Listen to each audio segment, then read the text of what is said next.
سر رسمي أوفو كالفريق تضبط إلى بعض الدول البرلمان كا هذا تقول الجمهورية كذا في الصومالية أنا لو بدنا يا واجبات في دستورنا وحضرك هوري أنا ما هتعلنا يا ما هتسكله إلهي هكذا سوق هاي كان مانتا والناس تقولين إنه شركة نوقف صومه يو إلهي نقسم التفكير عاوقة كورونا في دون دودا يقول في لاي إلى الصومالية وأن هيدا قلتي يقولوا إن دباتورين أنكرتوا منه إلهي ما هتسكرها ونقسم التفكير وليس كسر ما يقال الله نحرسه ضدك يوجد عاوقاس أنت وجفته وحنوس إلهي حكاكعي سيدو كله إلهي أو نحرسته حلبان آدم حسن علي آدم جمهورية إلهي لو حرم برينا إنه نحرس جميل سيو كل جنة سمري إيمان وإنه كسيو وحرم هالعلة يا جودنا قالك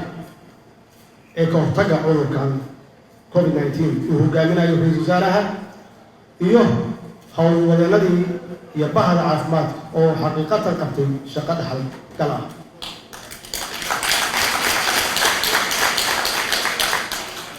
وها حسيت مدن إن ذلك أن كسو علمي إن كبدن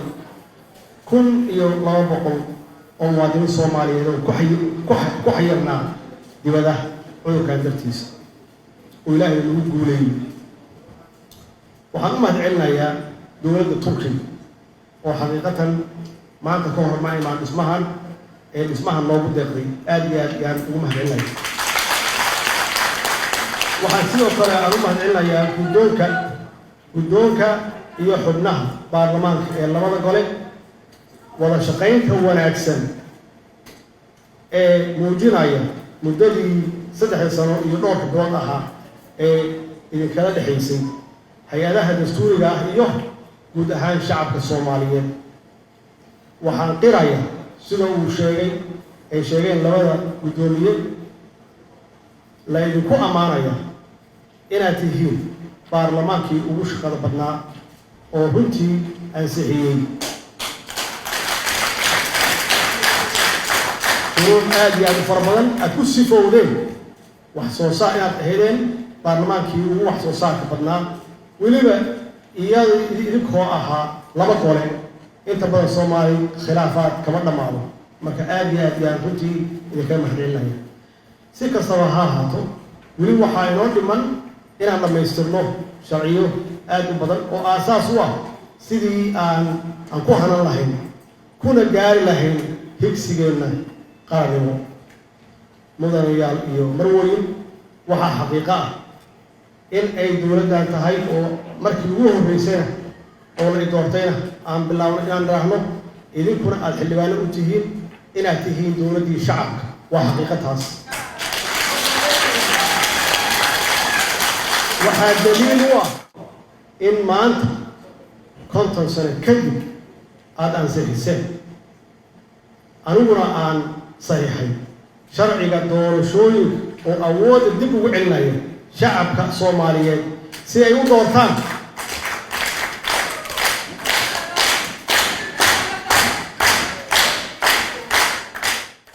siday shacabka Soomaaliyeed u doortaan xisbiga iyo dowladda ay doonayaan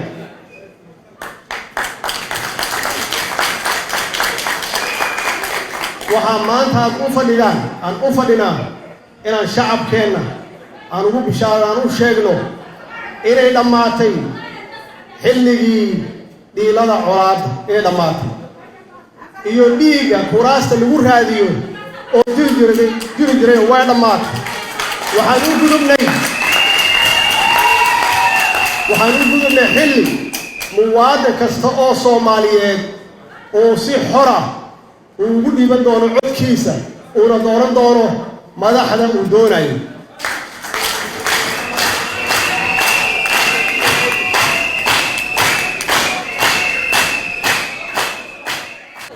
waxaan ugu soo fool leh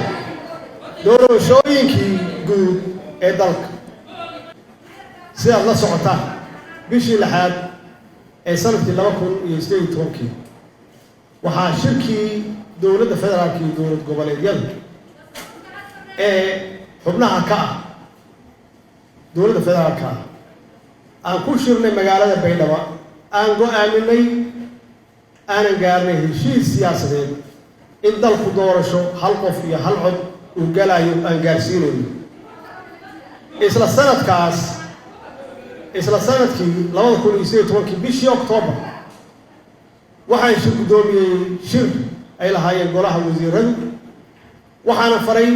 inay soo diyaariyaan sharciga doorashooyinka qaranka ayna u gudbiyaan golahan sharafka leh bishii labaad ee sanadkan hadda aan ku jirno xeeltaankii kalfadhiga saddexaad waxaa xafladii oo si toos ah looga daawanayay muuqaalka baahiyaasha adduunka ayna ka soo qayb galeen gudoomiyayaasha labada gole baarlamaanka sharafta leh ra'iisul wasaare ku-xigeenka iyo marti sharaf kale aan faray mar kale oo aan hortooda ku saxeexay sharcigaas doorashooyinka qaranka oo aad ii soo gudbiseen si shacabka Soomaaliyeed ay u helaan fursad ay ugu doortaan cidda ay rabaan iyo waqtigii loogu talagalay loo asteeyay inay u dhacdo doorashada waxaa intaas dheer gudoomiyayaasha labada gole ee baarlamaanka oo iyagu naftigooda warbaahinta u caddeeyey mar waraysiyo laga qaaday in doorasho ay dhacayso ayna ku dhacayso waqtigii loo asteeyey sidoo kale ayaa shirkii golaha wasiirada ee dhacay 29 bishii hadda la soo dhaafay ayuu ra'iisul wasaaraha si ku celisa haddana ummadda Soomaaliyeed guud ahaan iyo gaar ahaan golihiisa wasiirada uu caddeeyey dalku inuu doorasho aadayo waqtigii loo asteeyana ay dhacayso hadduu Ilaahay yiraahdo waxaa sidaas awgeed aan labada gole ee sharafta leh ee baarlamaanka aan halkan aan leeyahay mar kale guddiga madax bannaan ee doorashooyinka qaranka dowladda iyo dhammaan hay'adaha kale ay khusayso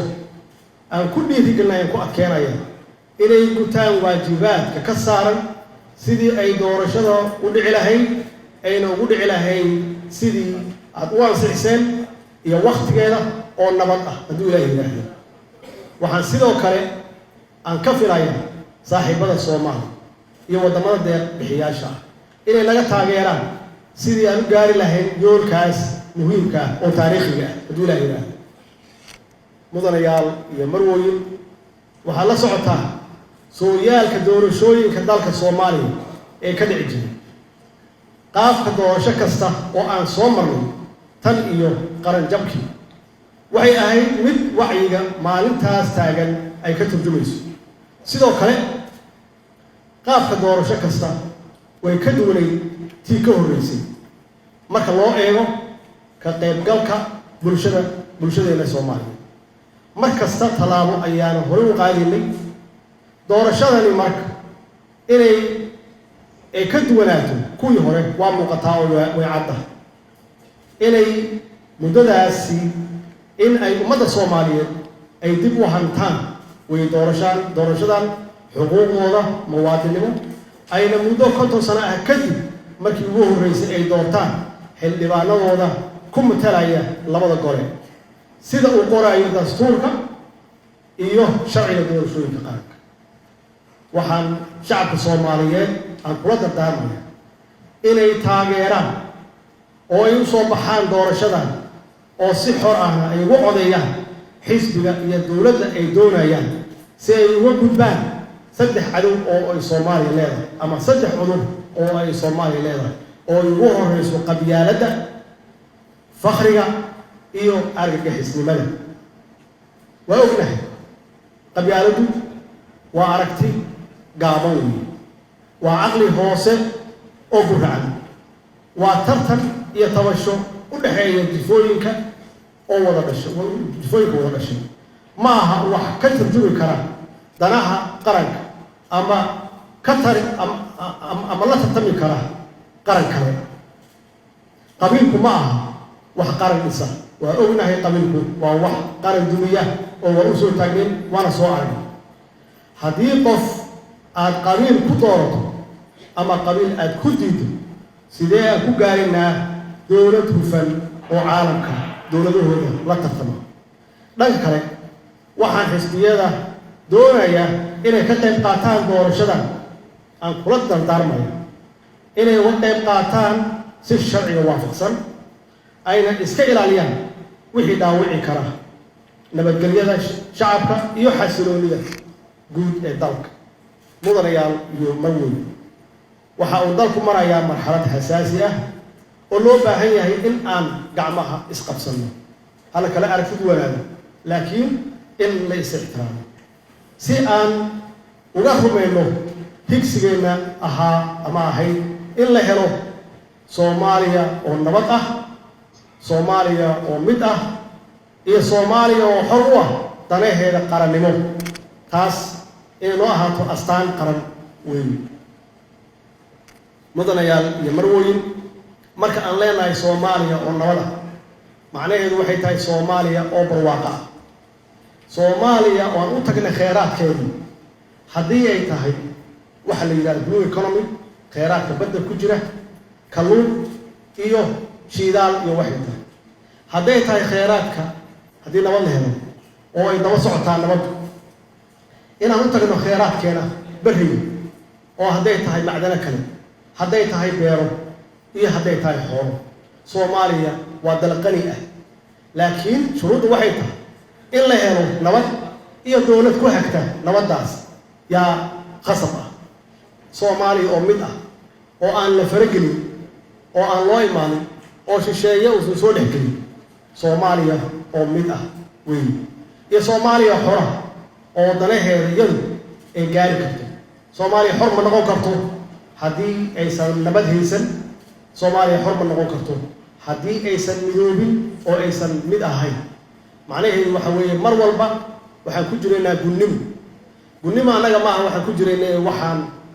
aan u gudbinaynaa carruurteena iyo carruurtooda yaan u gudbinaynaa macnaheedu waxay tahay inaan ka shaqeyno nabadda inaan raadino in aan qolooyinkan dhibka wada oo argagixisada ah inaan si guud aan ula dagaalano inaan la dagaalano qabiilistayaasha dadka qabyaalada ku shaqaysta oo ummadda Soomaaliyeed isku dira ee walaalaha ah inaan ka shaqeyno midnimada Soomaaliya maxaa yeelay waxaan ka hadlaynaa waxa weeye hadda maaha waxaan ka hadlaynaa soddon waxaad qabateen iyo waxaad qabanaysaa waxay muuqanayaan 30 sano ka bacdi ma hadda waxaan sameeyay ee waxa dhaxli doona carruurteena iyo kuwa ay sii dhalaan marka mas'uuliyadeenu ma aha maanta waa inaan u diyaar gareyno mustaqbalka carruurteena iyo mustaqbalkooda waxa xaqiiqa ah inayna soo wajaheen caqabado badan oo ay ka mid ahaayeen weeraradii arxandarrada ahaa ee ay geysteen argagixisadu caqabadahaas waxaa ka mid ahaa abaaro iyo fatahaado isdaba jooga caqabadahaas waxaa ka mid ahaa isbarbaryaac siyaasadeed oo aan soo aragnay intaasna waxay daba yaalaan Soomaaliya waa inay nabad hesho Soomaaliya waa inay mid tahay Soomaaliya waa inay madax bannaan tahay go'aanadeedu madax bannaan tahay haddii intaas la helo intaan aan sheegay waa laga adkaan karaa shabaab iyo weerarada ay sameynayaan abaarahana naftigooda waxa weeye waa u diyaar garoobi karnaa maxaa yeelay dalkeenu dal biyo la'aana maaha biyuhu waa yimaadaan dad bay dhibaateeyaan ama badda aadaan ama beerahay baabi'iyaan marka haddii aan helno dowlad wanaagsan oo ka shaqaysa nabadaas waxa xaqiiqo ah in waqtiga abaaraha waqtiga roobka in la isu diyaarin karo waqtiga abaaraha ah oo biyahaas laga khasaaro badda aada in biyo xireen loo sameeyo oo markii abaar timaado aanan ceelasha la aadin ay biyaha ay diyaar loogu yihiin intaas oo mashaakil inta badan waxaan uga soo gudubnay wada shaqayn dulqaad iyo tanaasul dhexdeena ah dowladani idinku aad qaybta ka tihiin aan sheegay oo aan idhaahdo waa dowladda shacabkeenna waa siina waxay u baahnaayeen ay waayeen muddo dheer oo ah xasilooni siyaasadeed oo waa la kala arki duwanaan karaa xasilooni siyaasadeed oo shacabka Soomaaliyeed ay heleen ma aynan qaybsamin cid idin qaybisa ma laha cid idin soo dhex gasha ma laha mooshinka ma aydan shaqaynin taas waxay keentay marka guud ahaan dowladdeennii aan ka wada tirsanayn inay hesho xasiloon oo shacabka Soomaaliyeed aan u adeegno hadday tahay waxbarasho hadday tahay caafimaad dowladdani waa dowladdii ugu horreysay oo bixisay waxbarasho free ah oo lacag la'aan ah oo u badan agoon yaan siinaa waxbarasho waxaan soo celin 24 iskuul yaan soo celin waxaana ku soconnaa 50 iskuul yaan soo celinno sanadka dhammaantiisa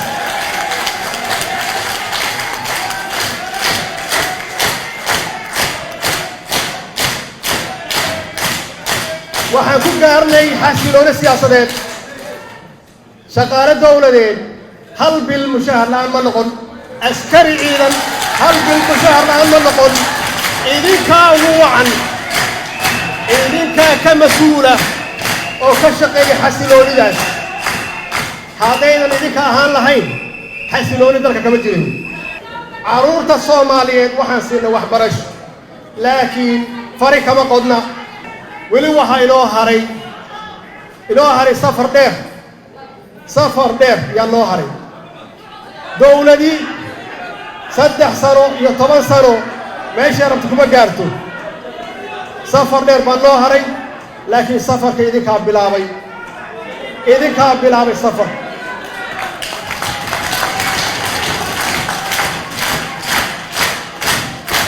oo fursad siiyey ra'iisul wasaarahayga inuu shaqeeyo oo aan ummadeenna u shaqayno oo aan shacabkeenna u shaqayno hala kala aragti duwanaado waa caafimaad laakiin ixtiraamka waa inuu meesha ku jiro ummadda Soomaaliyeed aad matashaan ixtiraam waa inuu meesha ku jiro walaalayaal waxaan rabaa inaan dhowr qodobood aan ku daro halkan waa arkaya qofka firimbiga hayo waqti ma hayo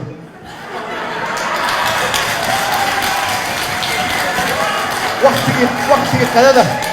hal aan waqti qadada la joogaayo walaal sanadkiiba haddii mar 3 mar haddii la isu yimaado sanadkiiba haddii la isu yimaado in la isdhegaystaa wanaagsan walaalayaal si aan u xaqiijino marka arrimaha amniga oo muhiim noo ah si aan u xaqiijino higsigeena qarannimo waxaa dowladdani xoog saartay sidii ay wax uga qaban lahayd nabadgelyada dhaqaalaha iyo siyaasadda iyo dabcan la dagaalanka musuqmaasuq tan iyo intii aad doorateen waxaan si aan kala go' lahayn aan isku howlno inaan dhisno ama aan dhisno hay-adihii amniga oo ay ka turjumi karaan marxaladda amni ee dalka hadda uu ku sugan yahay annagoo ka shaqaynayna annagoo kaashanayna golayaasha dowladda oo idinka kow aad ka tihiin iyo guud ahaan shacabka wanaagsan ee Soomaaliyeed oo naga mudan inaan adeegooda siino waxaa alla mahadiisa ah inay noo suurta gashay inaan guulo waaweyn aan ka gaarnay sugidda amniga dalka iyo la dagaalanka cadowga ummadda Soomaaliyeed laakiin meeshaan rabnay weli maynan gaarin arrintaani iskama imaanin waxay ku timid naftooda hurayaasha ciidanka qalabka sida oo dhiigooda u huray siday ummadda Soomaaliyeed ay nabad ay ugu noolaan lahayd sidaas awgeed anigoo ka duulaya sidii aan u ilaalin lahay niyadda iyo hamiga wiilasha iyo gabdhaha Soomaaliyeed oo maalin walbaba heeganka oo qorraxda taagan dhaxantana taagan sidii ay dalkooda iyo dadkooda ay u daafici lahaayeen waxaan xaqiijinay in mushaharaadkooda iyo baahiyooyinkooda gaarka ah oo asaasiga ahaa ee ciidan ay helaan bil walba oo joogta ah oo weliba aan u kordhinay mushaharkooda. taas waxay qayb ka tahay natiijooyinka lama ilaawaanka ah ay gaareen ciidamadeena qalabka sida. waxaan leeyahay ciidamada qalabka sida guulaysta ciidankeena. waxaad samaysay taariikh, halkaasna ka sii wada inta aad xaqiijinaysaan higsiga qarannimo oo aan helayno hadduu ilaah yidhaahdo. oo higsigeennana muxuu yahay? soomaaliya oo nabad ah, soomaaliya oo mid ah, soomaaliya oo xor u ah danaheeda qaranka inay gaarto, oo aanan ku shaqaynin shisheeye caqligiisa.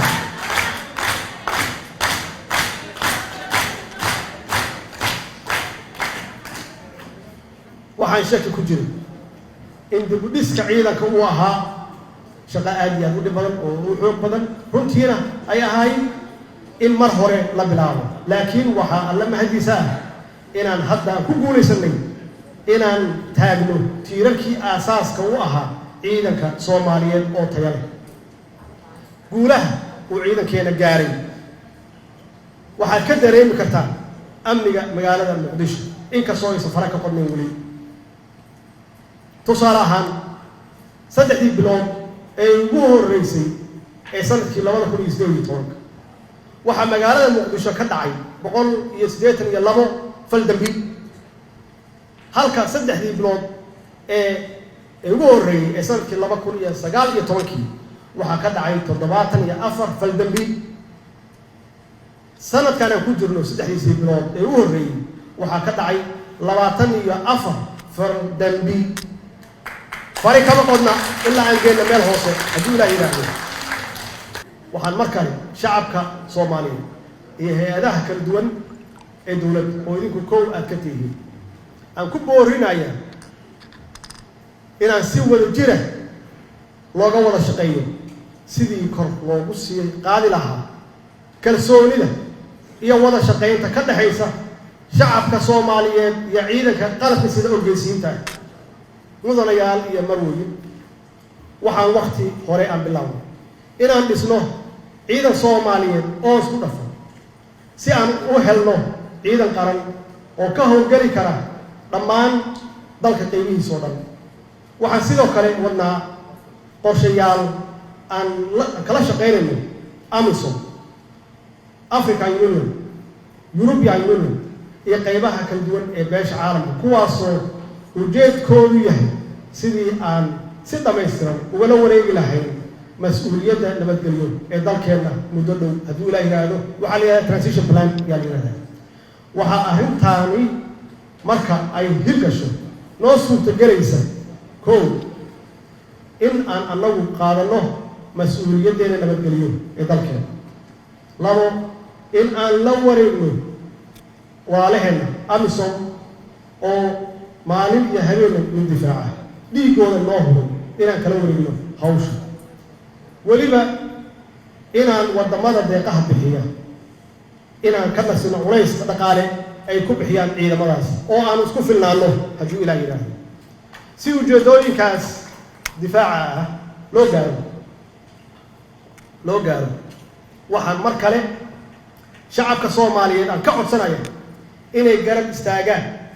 ciidankooda geesiyaasha ah dhinac walba inay u garab istaagaan. mudanayaal iyo marwooyin, arrimaha dhaqaalaha waxaa xusuus mudan ama xusid mudan in muddadii ay dowladdan jirtay aan wax badan ka qabanay dhinaca kobcinta dhaqaalaha. sidaas awgeed marka laga reebo dhibaatooyinkii dhaqaale xumo ee ay keentay caabuqa corona, waxaan alle mahadiisa ah inaan ku guulaysanay inaan sanad walbaba aan kor u qaadno dakhliga dowladda ee gudaha, kaas oo ay sabab u ahayd inaan la dagaalanno musuqmaasuq iyo hufnaan la-aanta dhaqaalaha. waxaan idin xaqiijinaynaa inaan si wada jira ama aan sii wadi doono la dagaalanka musuqmaasuqa hadduu eeba yidhaah. waxaan sidoo kale marag madoonto ah in hay-adaha lacagaha adduunka ee loo yaqaano IMF-ka iyo bankiga adduunka World Banking ay qoraaladoodii ugu dambeysay ay qireen in qaab xisaabeedka dowladdan uu yahay mid hufan oo daahfuran, taas oo noo sahashay in laga cafiyo deymahaas tirada badan ee Soomaaliya lagu lahaa in ka badan 50 sano. mudanayaal iyo marwooyin intaasoo idin waxaad ka ahdeen qayb maxaa yeelay xasiloonida dalka idinkaas ka lahaa arrimaha garsoorka. garsoorku waa udhexaadka nolosha ummadda Soomaaliyeed, ummad kasta oo doonaysa inay nabad iyo xasilooni ku noolaato. sidaas awgeed waxaan isbeddel joogta ah aan ku wani hay-adihii garsoorka si aan u gaarno higsigeena qarannimo. waxaan bilownay inaan hay-adaha garsoorka, hay-adaha cadaaladda aan salka ka soo dhisno, waxaana arrintaasi soo noolaysay kalsoonida ay shacabka Soomaaliyeed u qabaan garsoorkooda. sidoo kale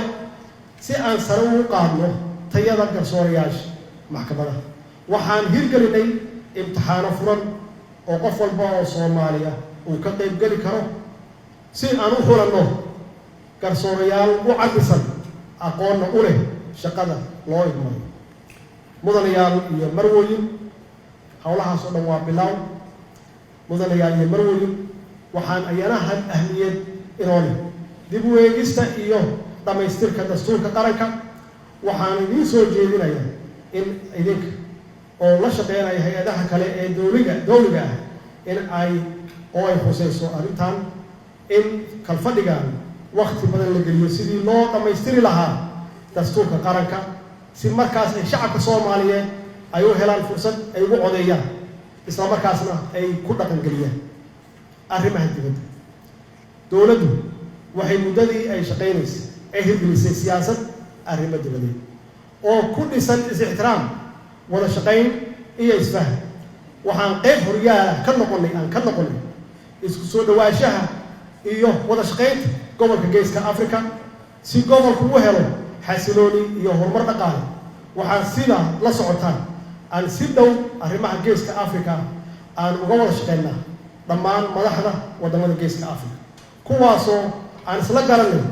in si ixtiraam ay ku jirto aan faragelin isugu samaynin, aan isaga kaashanno arrimo badan ay ku jiraan dhaqaalaha, meelna looga soo wada jeesto waxyaabaha xasilooni darrada ku keeni kara gobolka guud ahaan ama gaar ahaan qaybaha ka mid gobolka. sidoo kale waxaan rabaa inaan idin caddeeyo in dantu ay ku jirto wada shaqayn hadday noqoto dowladaha dariska, in la iskaashado daris wanaag in lagu wada noolaado. waxaana ballan qaadaynaa in dhankeenna arrintaasi aan ka shaqayno annagoo wax gorgortan ah marna aynan ka gelaynin qaarnimada Soomaaliyeed iyo midnimada Soomaaliyeed. mudanayaal iyo marwooyin arrimaha bulshada, waxaan rabaa inaan halkan maanta aan uga hambaliyeeyo dhalinyarada Soomaaliyeed meel kasta ay joogaan oo runtii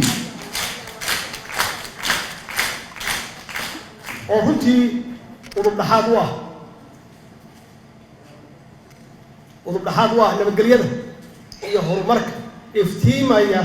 ee ummadda Soomaaliyeed ay maanta ku noolaanayso. waxaa caado ahaan jiray in la yiraahdo dhalinyaradu waa madaxdii berri, laakiin annagu waxaan idin leenahay dhalinyarada Soomaaliyeed waxaad tihiin madaxdii maanta. waxaana shaki ku jirin annagoo ka duulayna mabaadi'daas aan dhalinyarada Soomaaliyeed u igmanay qaybaha ka mid ah mas-uuliyadihii ugu muhiimsanaa ee dalka ee dhinaca nabadgelyada,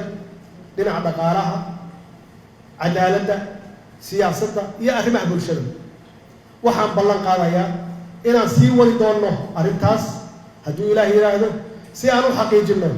doorka muhiimka ah ee dhalinyarada Soomaaliyeed ay ku leeyihiin hoggaanka iyo dib u soo noolaynta qaranimada Soomaaliyeed. si kastaba ha ahaatee waxaan rabaa inaan dhalinyarada aan uga digo kuwa doonaya dhiigga dhalinyarada inay jaranjaro ay ka dhigtaan waxaan u sheegayaa dhalinyarada in aysan mar dambe aysan noqon aan loo isticmaalin dadka la yidhaahdo ma liibaanaha lagu liibaano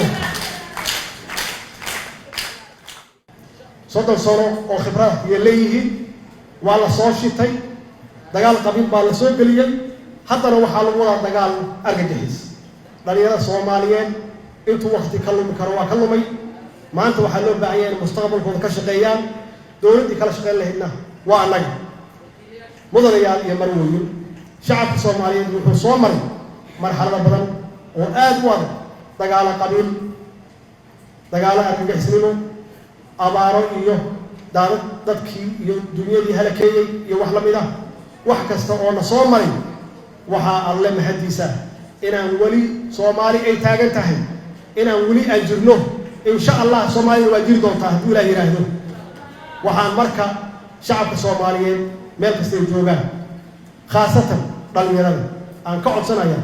inay laabaan dadaalkooda ku aadan wada shaqaynta ay la leeyihiin dowladooda iyo ciidamadooda si aan uga gudubno masiibooyinkaas dabiiciga ah iyo kuwa dadku ay sameeyeen ee dalkeena halakeeyay waxaa sidoo kale ummadda Soomaaliyeed aan ka codsanayaa inay nagu taageeraan sidii loo heli lahaa dowladnimo Soomaaliyeed oo ka hufan qabyaaladda fakhiga iyo argagixisnimada kuwaas oo ah saddexda cadow ee dilaaga u ah dowladnimada iyo qaranimada Soomaaliyeed oo aan doonayno in aan dib u soo yeelno aan xoojino mudanayaal iyo marwooyin waxa aan si nasasho la'aan aan isugu dayn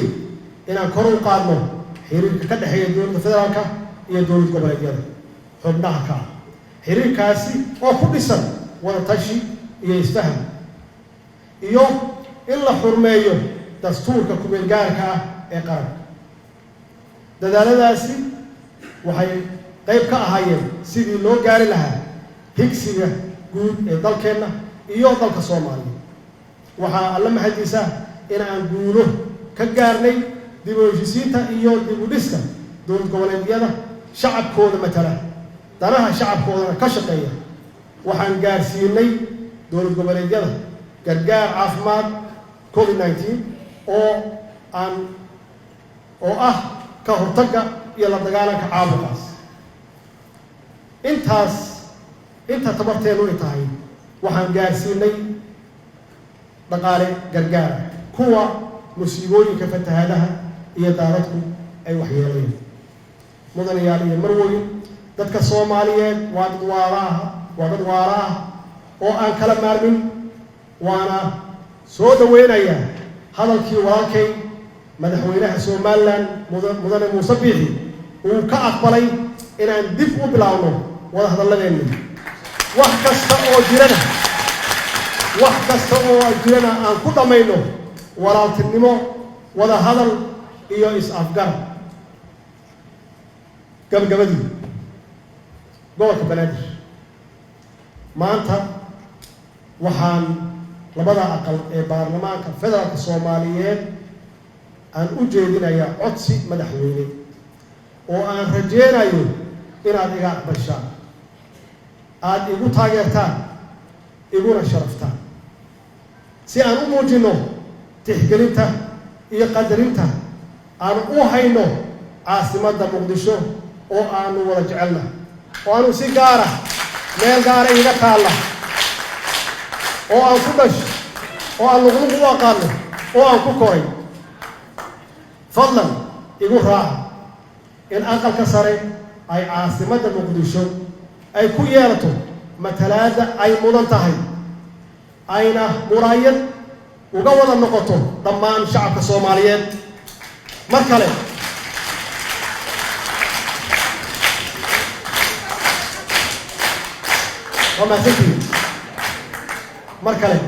waxaan ummadda Soomaaliyeed meel kasta oo ay joogaan aan ugu baaqaya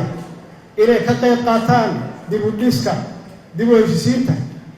nabadgelyada dalka horumarinta dhaqaalaha dib u dhiska adeegyada bulshada sida iskuullada iyo xarumaha caafimaadka,